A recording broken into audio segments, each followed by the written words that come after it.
तो artificial intelligence यानी AI, आज हम इसी की बुनियाद को डिकोड करने वाले हैं। हम सब रोजाना इंटरनेट पर कुछ न कुछ सर्च करते हैं, क्या देखना है या क्या खरीदना है, इसके रिकमेंडेशंस हमें मिलते रहते हैं। पर क्या कभी इसके पीछे की साइंस पर गौर किया है? चलिए आज इस पूरे कॉन्सेप्ट को अच्छी तरह से समझते हैं और देखते हैं कि ये तकनीक असल में काम कैसे करती है। फटाफट देख लेते हैं कि आज का हमारा रोड मैप क्या है। सबसे पहले हम आर्टिफिशियल इंटेलिजेंस को समझेंगे, फिर इसकी 3 मुख्य क्षमताओं को जानेंगे, उसके बाद देखेंगे कि एक एआई जासूस काम कैसे करता है और आखिर में कुछ बहुत ही जरूरी टेकअवेज। तो चलिए सीधे पॉइंट पर आते हैं। आर्टिफिशियल इंटेलिजेंस या एआई असल में है क्या? आसान शब्दों में कहें तो ये मशीनों की वो गजब की क्षमता है जिससे वो ऐसे काम कर पाती हैं जिनमें आमतौर पर इंसानी दिमाग की जरूरत होती है। जरा सोचिए, जब हम अपने फोन से बात करते हैं या किसी वेबसाइट पर कुछ ढूंढते हैं तो बैकग्राउंड में यही एआई एल्गोरिदम भारी भरकम डेटा को प्रोसेस कर रहे होते हैं। सच में कमाल की चीज है ये। तो शुरुआत करते हैं हमारे पहले हिस्से से, एक आर्टिफिशियल इंटेलिजेंस को समझना। अब बात आती है कि एआई बिल्कुल इंसानों की तरह काम कैसे करता है। दरअसल ये डेटा में छिपे पैटर्न को पहचान सकता है, अपने आप फैसले ले सकता है और हमारी भाषा को भी बखूबी समझ सकता है।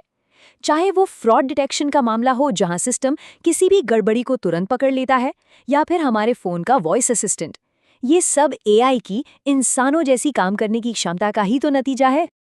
आगे बढ़ते हैं हमारे दूसरे सेक्शन की तरफ। 3 मुख्य क्षमताएं।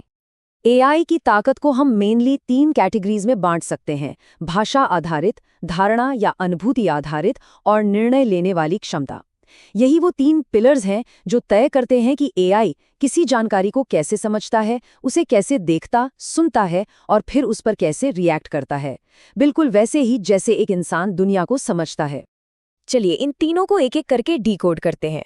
पहला है लैंग्वेज बेस्ड यानी भाषा आधारित एआई, जो इंसानी भाषा को पढ़ता और लिखता है, जैसे शॉपिंग वेबसाइट्स वाले चैटबॉट्स जो तुरंत सटीक जवाब देते हैं। दूसरा है परसेप्शन बेस्ड यानी धारणा आधारित, जो इमेजेस और साउंड्स का एनालिसिस करता है, जैसे हमारे फोन का फेशियल रिकॉग्निशन। और तीसरा है डिसीजन मेकिंग यानी निर्णय लेने वाली क्षमता। ऑनलाइन शॉपिंग साइट्स इसका जबरदस्त इस्तेमाल करती हैं। सच कहें तो कभी-कभी तो ऐसा लगता है कि ये एल्गोरिदम हमारा दिमाग पढ़ लेते हैं, क्योंकि हमें खुद पता होने से पहले ही ये बता देते हैं कि शॉपिंग कार्ट में अगला आइटम कौन सा होना चाहिए। अब आते हैं तीसरे और बहुत ही दिलचस्प हिस्से पर, 3 एआई जासूस काम पर। सोर्स में एक बहुत ही शानदार लाइन है, एक एआई सिस्टम की कल्पना एक ऐसे जासूस के रूप में करें जो किसी रहस्य को सुलझाने की कोशिश कर रहा हो। ये बिल्कुल सटीक एनालॉजी है। जिस तरह एक जासूस सुराग ढूंढता है, ठीक उसी तरह एआई के लिए हर एक डेटा पॉइंट एक क्लू की तरह काम करता है। तो ये डिजिटल जासूस अपनी इन्वेस्टिगेशन करता कैसे है? इसके काम करने के 2 बहुत ही क्लियर स्टेप्स हैं। पहला है एनालिसिस यानी डेटा में पैटर्न खोजना, और दूसरा है प्रिडिक्शन यानी अगले कदम का अनुमान लगाना। चलिए इन्हें थोड़ा गहराई से समझते हैं। Step 1, analysis. जब एक एआई सिस्टम कुछ सीखता है तो वो सबसे पहले विशाल मात्रा में डेटा को खंगालता है। मान लीजिए एक जेनरेटिव एआई को प्रोडक्ट के नए डिस्क्रिप्शंस लिखना सीखना है, तो वो क्या करेगा? वो सबसे पहले हजारों पुराने डिस्क्रिप्शंस को पढ़ेगा, उन्हें एनालाइज करेगा, ताकि वो समझ सके कि आमतौर पर फॉर्मेट कैसा होता है और टोन क्या रखी जाती है।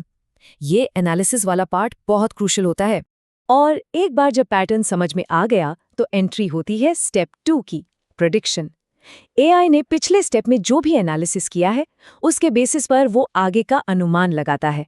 वो स्टैटिस्टिक्स और प्रोबेबिलिटी का इस्तेमाल करके तय करता है कि अगला सबसे सही शब्द, वाक्य या इमेज क्या होनी चाहिए। और बस इसी तरह एक बिल्कुल नया और फ्रेश कंटेंट जनरेट हो जाता है। जेनरेटिव एआई के काम करने का यही सबसे बुनियादी तरीका है। चलिए अब बढ़ते हैं हमारे आखिरी सेक्शन पर, 4 एआई से जुड़ी अहम बातें। तो इन सारी कड़ियों को अगर हम जोड़ें तो मेन टेकअवेज क्या निकलते हैं? बॉटम लाइन ये है कि एआई इंसानी समझ की नकल करता है। ये भाषा, धारणा और निर्णय लेने की 3 मुख्य क्षमताओं पर काम करता है। और जैसा कि हमने देखा, ये हमें 4 व्यावहारिक रूपों में देखने को मिलता है: जेनरेटिव, प्रेडिक्टिव, डिसीजन मेकिंग और कंप्यूटर विजन। डेटा को परखने के लिए ये एनालिसिस और प्रिडिक्शन वाले 2 स्टेप्स का इस्तेमाल करता है। ये पूरा फ्रेमवर्क हमें बताता है कि एआई का कोर क्या है और ये कैसे ऑपरेट करता है। अब अंत में एक बड़ा सवाल। दुनिया भर में डेटा जिस रफ्तार से बढ़ रहा है, नई नई चुनौतियां भी सामने आ रही हैं। ऐसे में आने वाले वक्त में ये एआई जासूस और कौन से नए रहस्य सुलझाएगा? संभावनाएं तो अनंत हैं और ये देखना यकीनन बेहद रोमांचक होने वाला है। इस चर्चा में हमारे साथ जुड़ने के लिए बहुत बहुत धन्यवाद।